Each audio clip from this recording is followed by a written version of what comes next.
Mobile tipper জন্য কে কি dialogue শুনেন ফ্যামিলি থেকে? মোবাইলের ভিতরে ঢুকে যা, ভাত না খায়া মোবাইল খা।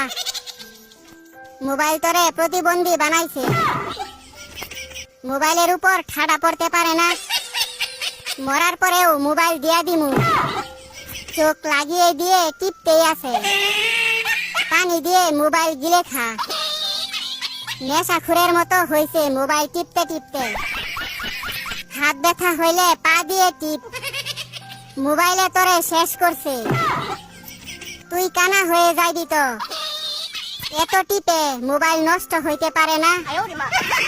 রেজাল্টের পর বুঝামু মজা, অন্ধ হইতে বেশি দেরি নাই। সারাদিন মোবাইলের মধ্যে কি দেখো? আমি বলুম না, আমার শরম করে।